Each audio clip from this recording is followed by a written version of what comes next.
Hello cookbook friends, this is Carrie from Cookbook Divas, and it's autumn, and I'm making pancakes a little bit more often, and pancakes are the only way I personally can think of to use maple syrup, and I use honey in my tea, and that's about it. So I thought, hey, let's check out Sweet Nature, a cook's guide to using honey and maple syrup. That might give me some ideas. It's by Beth Dooley and Mette Nielsen. Came out in 2019. It's pretty new. It looks like nobody has checked it out from my library because it's in great condition. University of Minnesota Press. Introduction. Let's see what they have to say. Maple syrup and honey are as good for us as they are for the land, water, and air, and are better tasting, healthy, and versatile alternatives to refined sugar. As we all seek to source real, unprocessed foods, locally sourced and sustainably produced honey and maple syrup are reliable staples in every good cook's pantry. Okay, so we're going to learn about maple sap and the trees that they tap it from, etc. Ooh, beautiful photography. Maple syrup stores indefinitely. That's nice. How to stir it. And now we're going to learn about honey. Raw honey, single source honey.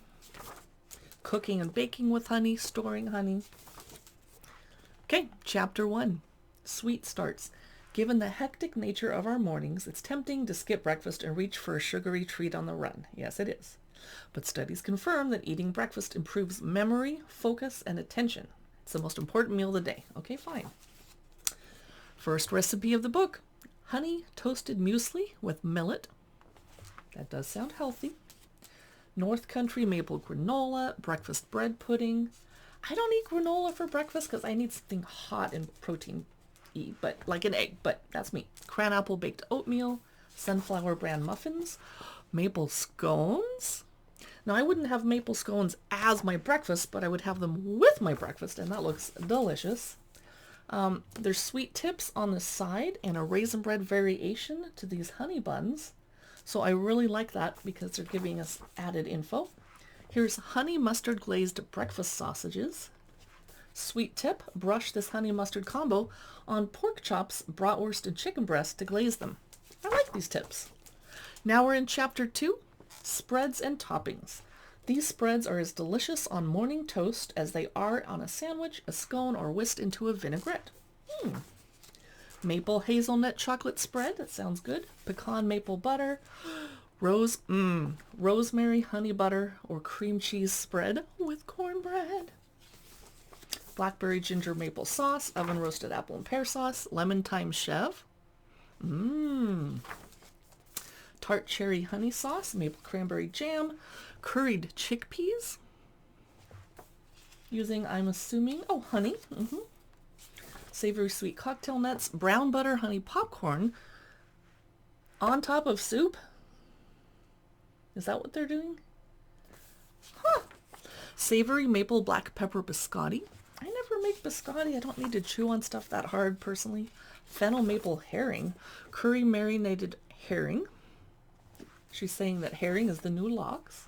Citrus maple cured salmon. My boyfriend would love that. And this photography is gorgeous. Now we're in the 4th chapter, condiments. Upbeat and on-trend, these recipes spring from age-old traditions of creating condiments with honey and maple syrup. Both are natural preservatives. Here's Asian ginger honey sauce. Fermented hot chili sauce, fresh cranberry honey mustard. That sounds amazing. That would be great on sandwiches with your Thanksgiving leftovers. Maple pickled ginger and syrup. I'm allergic to ginger, so I'm going to skip on. Lime, pomegranate, and honey dressing for French fries. Yes, thank you. Yes. Fennel and sumac dressing. Maple cumin vinaigrette. That sounds interesting. Ooh, I wouldn't have thought of doing that combo. Garlicky collards or kale using red pepper flakes, collard greens, and honey or maple cider vinegar. Cauliflower with Persian spices, old-fashioned corn pudding, sweet potato and pear souffle, but there's no picture. Winter salad of roasted squash with maple pickled shallots. I don't know if I have time to sit around pickling my shallots, but that sounds amazing. Chapter 6, glorious grains, such as farro with fennel, spinach, and hot pepper. Good old baked beans. I wondered if there was going to be a baked beans recipe in this cookbook. Of course there is. Jalapeno honey cornbread, spicy sweet Asian noodle salad. That would be amazing with maple syrup. Of course. Pizza and flatbread. Now we're in the sweet mains chapter. Simplest ever vegetable curry. Not something I would have thought of putting honey or maple syrup into.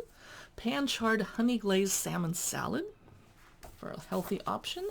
Maple lime scallops with cucumber salad. That would be a great summer entree, wouldn't it? Maple lacquered duck breasts. Now we're in simple finishes. I'm assuming this is the dessert chapter. Yes, it is. Maple and honey sweetened treats. Maple chocolate whip, Scandinavian rice pudding with blackberry orange syrup, Danish marzipan honey oat truffles with raspberries. Ooh.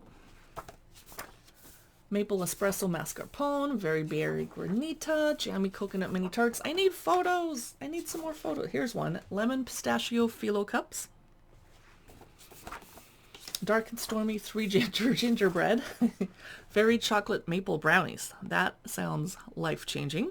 I've never had maple brownies. I love this idea.